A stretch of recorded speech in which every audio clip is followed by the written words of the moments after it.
Сегодня нас ждет невероятная история, про реальность которой ученые спорят до сих пор. Тайна единственной в мировой истории женщины, ставшей папой римским, и карты Таро, посвященной ей.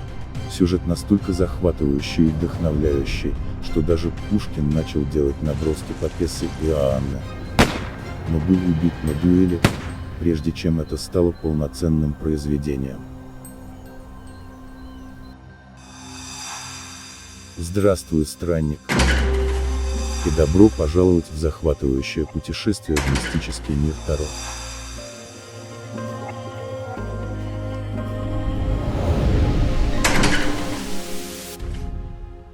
Поддержи следующее путешествие лайком и подпиской.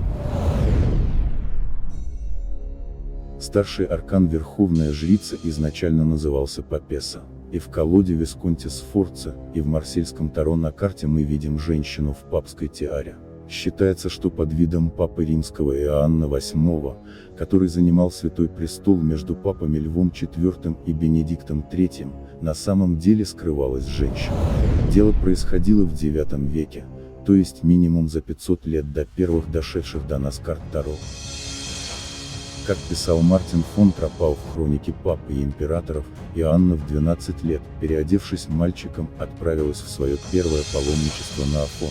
Она сделала головокружительную карьеру в церкви, все так же скрывая свой истинный пол. Прошла путь от простого нотариуса Курии до восшествия на папский престол.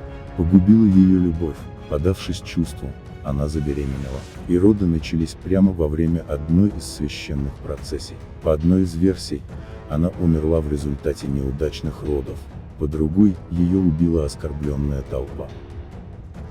Если это и случилось на самом деле, то все реальные документы и свидетельства тщательно уничтожались, так как это било по репутации всей церкви. Сейчас Иоанну считают лишь мистификацией, но так и не могут объяснить, зачем последующие папы проходили унизительную церемонию проверки пола на специальном навозном стуле, имеющего прорезь на сиденье. Хотел ли стереть память о Папессе, сохранившейся в Таро, масон и розенкрейцеруид? Как адепт христианских тайных обществ, он просто обязан был прятать подобные секреты. И факт остается фактом, он в своей колоде поменял название карты с Папессы на Верховную Жрицу. И как всегда на карте Верховная Жрица Уэйт спрятал множество тайных символов. Две колонны, что стоят слева и справа от жрицы, сразу же выдают, что Уэйт был масоном. Это колонны первого храма в Иерусалиме, храма Соломона. Храм является центральным символом масонства. Вольные каменщики считают, что именно на строительстве храма Соломона появилось их тайное общество. С храмом связаны и тамплиеры. В нем изначально жили рыцари ордена, а полностью братство называлось «Бедные рыцари Христа и храма Соломона». На левой колонне написана буква «Б», это значит «бас», что в дословном переводе с иврита значит «в нем сила». На правой колонне написана буква «Джей», это значит «Ехим», что в дословном переводе с иврита значит «он утвердит». В масонстве эти колонны также значили «Баас» — первозданный хаос, разрушение, а «Ехим» — созидание. Обычно масоны между колоннами изображают ступени, которые означают испытания при получении масонского посвящения. На карте же между ними сама Верховная Жрица, а за ней завеса, скрывающая тайные знания от непосвященных. Гранаты на завесе тоже прямо отсылают к храму Соломона. Каждая из колонн храма стояла на основании, которое украшали 200 гранатов, символов плодородия. Свиток на коленях, символ тайных знаний. Мы видим только надпись Тора, что значит закон. Остальной текст спрятан от наших глаз в одежде жрицы.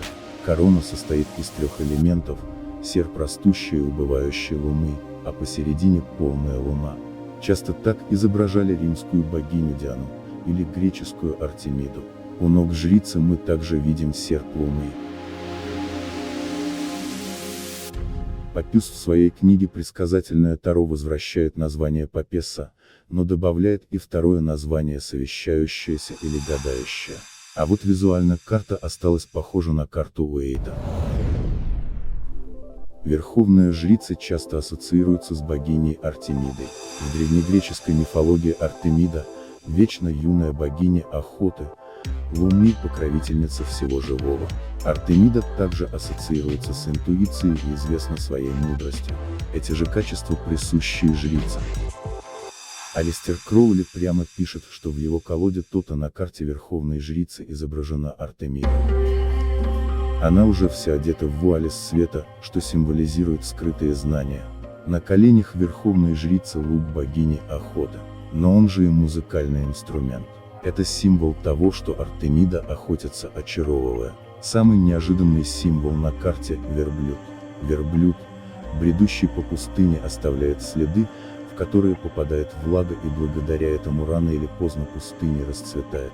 Это метафора тайного знания, которое медленно растет, но в конце концов одаряет богатыми плодами. А вот за картой жрицы Таро Ленорман снова скрывается история из реальной жизни. На ней изображен реально существовавший человек.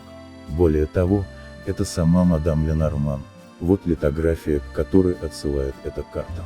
Ленорман здесь находится в тюрьме в Бельгии в 1821 году, куда попала за нелегальное занятие предсказательной деятельностью.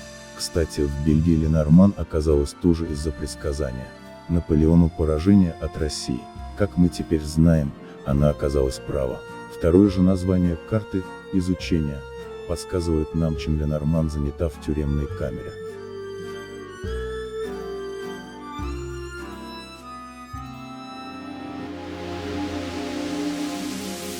На этом мое видео подошло к концу.